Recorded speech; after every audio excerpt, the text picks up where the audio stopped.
Chapter 25 The Unknown. Day for which Dante had so eagerly and impatiently waited, with open eyes, again dawned. With the first light, Dante resumed his search. Again he climbed the rocky height he had ascended the previous evening, and strained his view to catch every peculiarity of the landscape. But it wore the same wild, barren aspect when seen by the rays of the morning sun, which it had done when surveyed by the fading glimmer of eve.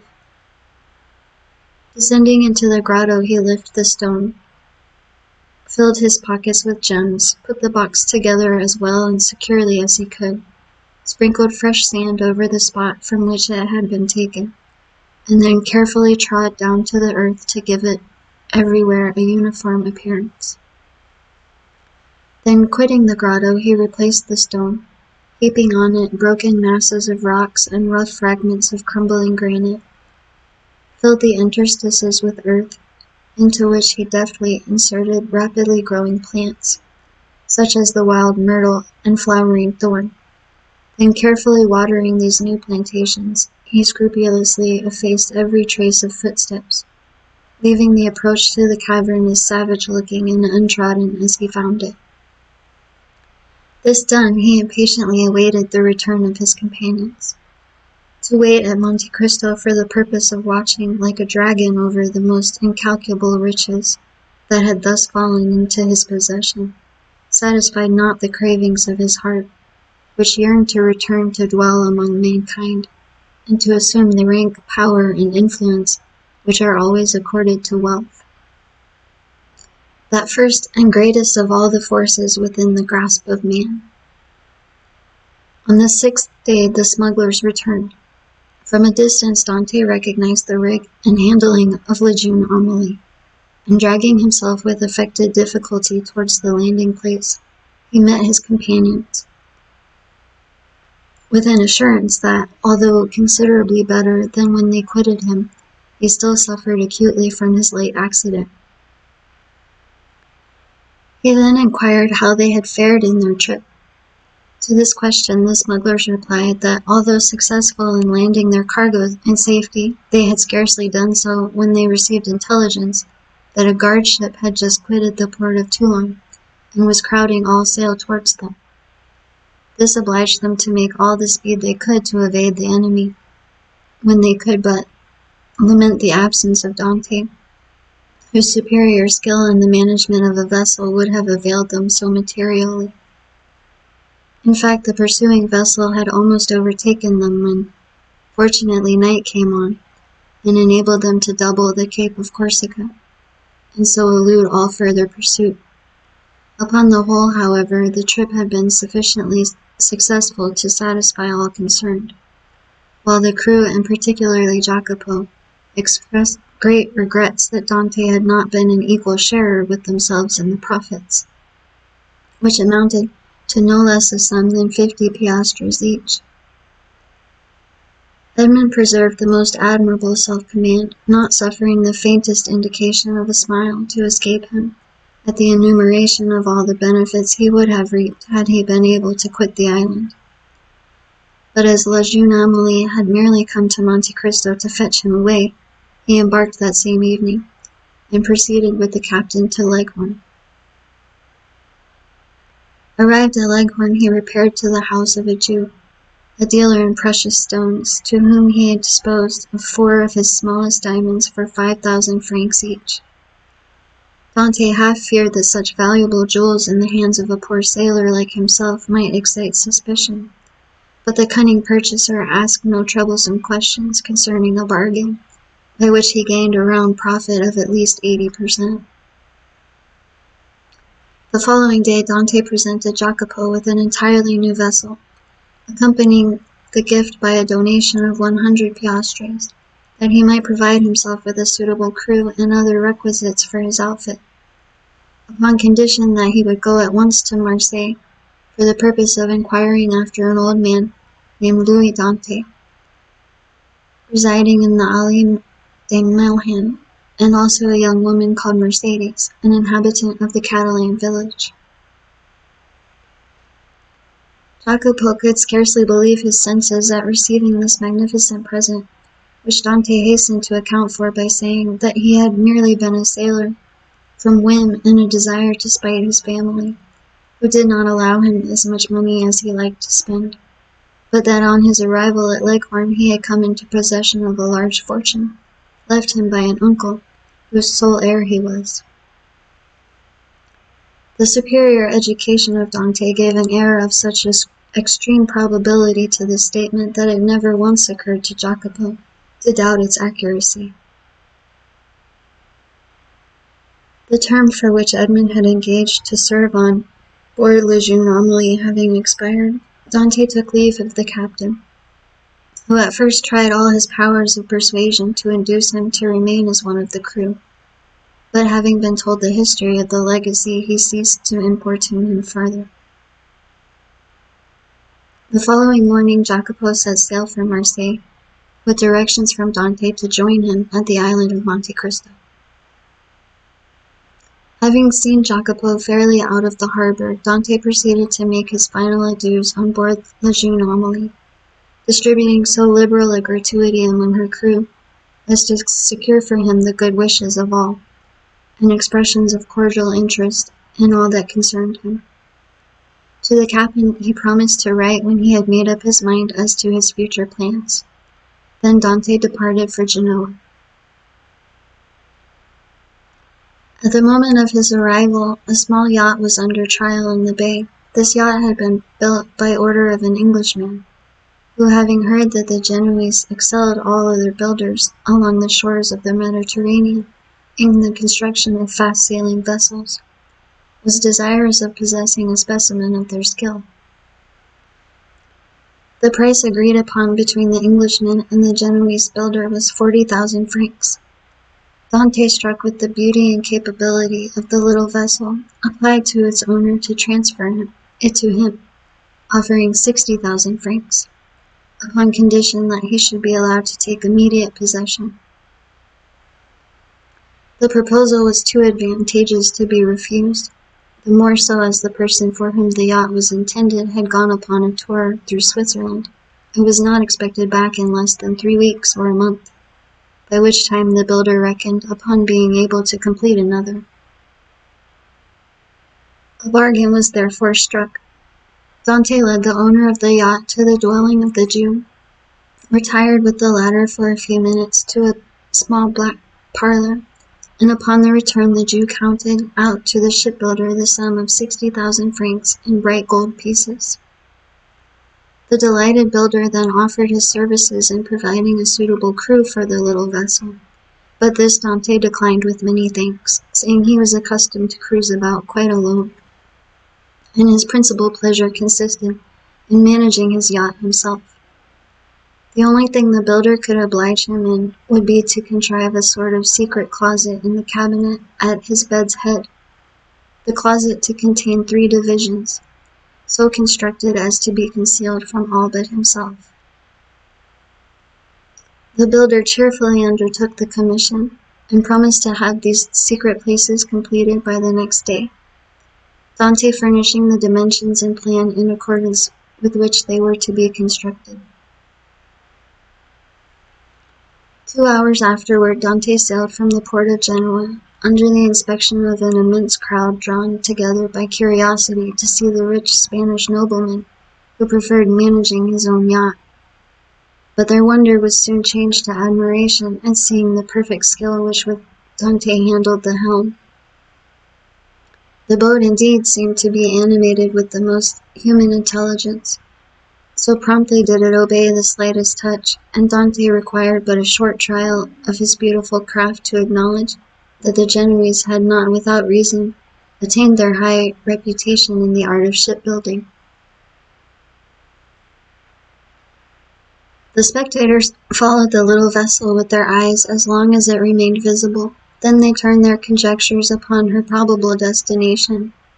Some insisted she was making for Corsica, others the island of Elba. Bets were offered to any amount that she was bound for Spain, while Africa was positively reported by many persons as her intended course, but no one thought of Monte Cristo. Yet thither it was that Dante guided his vessel, and at Monte Cristo he arrived at the close of the second day. His boat had proved herself a first-class sailor, and had come the distance from Genoa in 35 hours.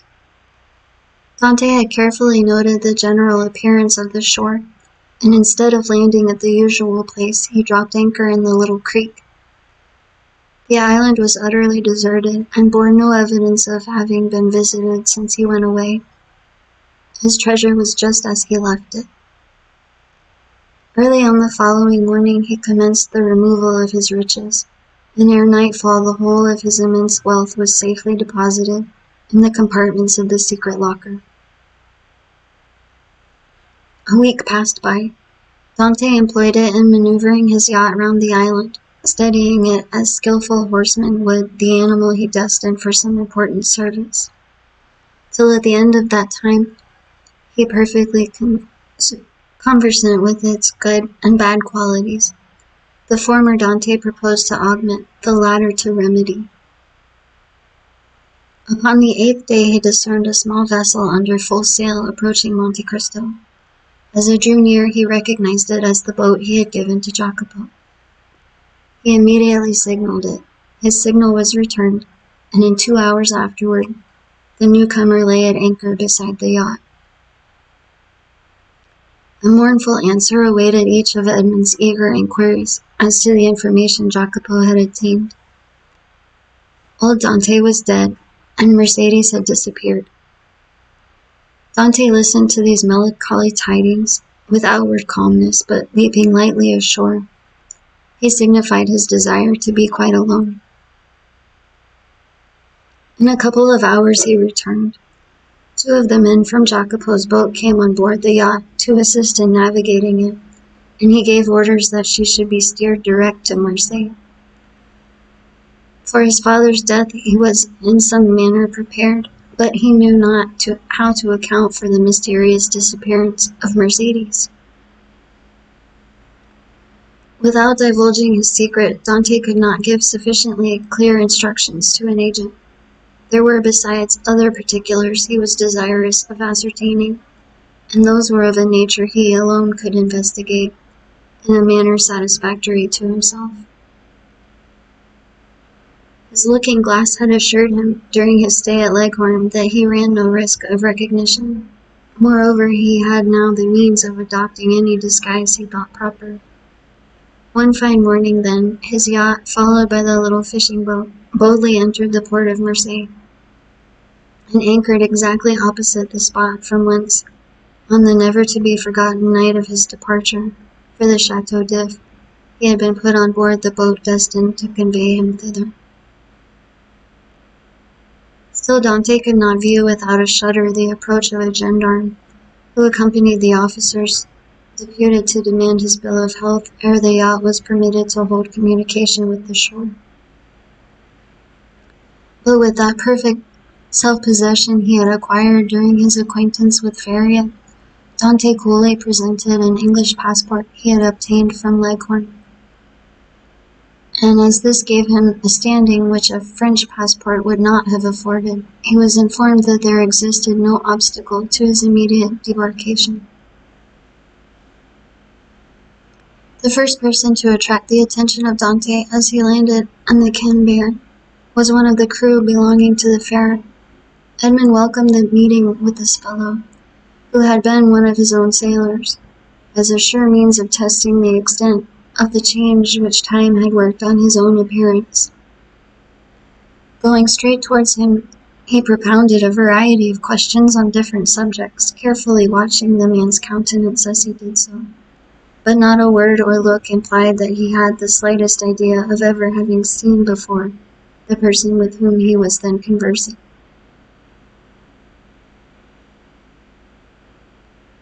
Giving the sailor a piece of money in return for his civility, Dante proceeded onwards, but ere he had gone many steps, he heard the man loudly calling him to stop. Dante instantly turned to meet him. "I beg your pardon, sir," said the honest fellow, in almost breathless haste, "but I believe you made a mistake. You intended to give me a 2-franc piece, and you see, you gave me a double Napoleon." Thank you, my good friend. I see that I have made a trifling mistake, as you say. But by way of rewarding your honesty, I give you another double Napoleon, that you may drink to my health, and be able to ask your messmates to join you. So extreme was the surprise of the sailor that he was unable even to thank Edmund, whose receding figure he continued to gaze after in speechless astonishment. Some nabob from India was his comment. Dante meanwhile went on his way. Each step he trod oppressed his heart with fresh emotion. His first and most indelible recollections were there. Not a tree, not a street that he passed, but seemed filled with dear and cherished memories. And thus he proceeded onwards till he arrived at the end of the Rue Nauois, from whence a full view of the Allée de Marne was obtained. At this spot, so pregnant with fond and filial remembrances, his heart beat almost to bursting. His knees tottered under him. The mist floated over his sight, and had he not clung for support to one of the trees, he would have inevitably have fallen to the ground and been crushed beneath the many vehicles continually passing there. Recovering himself, however, he wiped the perspiration from his brows, and stopped not again till he found himself at the door of the house in which his father had lived. The nasturtiums and other plants which his father had delighted to train before his window had all disappeared from the upper part of the house. Leaning against the tree, he gazed thoughtfully for a time at the upper stories of the shabby little house. Then he advanced to the door and asked whether there were any rooms to be let. Though answered in the negative, he begged so earnestly to be permitted to visit those on the 5th floor, that in despite of the oft-repeated assurances of the concierge that they were occupied, Dante succeeded in inducing the man to go up to the tenants and ask permission for a gentleman to be allowed to look at them. The tenants of the humble lodging were a young couple who had scarcely married a week, and seeing them, Dante sighed heavily. Nothing in the 2 small chambers forming the apartments remained as it had been in the time of the elder Dante. The very paper was different, while the articles of antiquated furniture with which the rooms had been filled in Edmund's time had all disappeared. The 4 walls alone remained as he left them.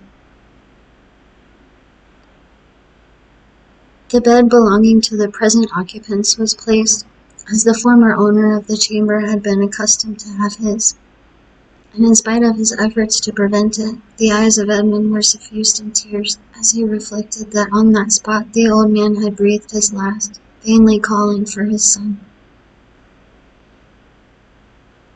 The young couple gazed with astonishment at the sight of their visitor's emotion, and wondered to see the large tears silently chasing each other down his otherwise stern and immovable features.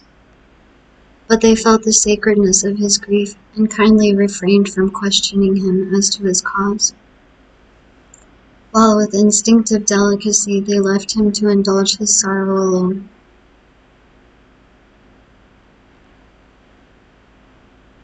When he withdrew from the scene of this painful recollection, they both accompanied him downstairs, reiterating their hope that he would come again whenever he pleased, and assuring him that their poor dwelling would ever be open to him. As Edmund passed the door on the 4th floor, he paused to inquire whether Catterhouse the tailor still dwelt there, but he received for reply that the person in question had got into difficulties, and at the present time kept a small inn on the route from Bellegarde to Beaucaire.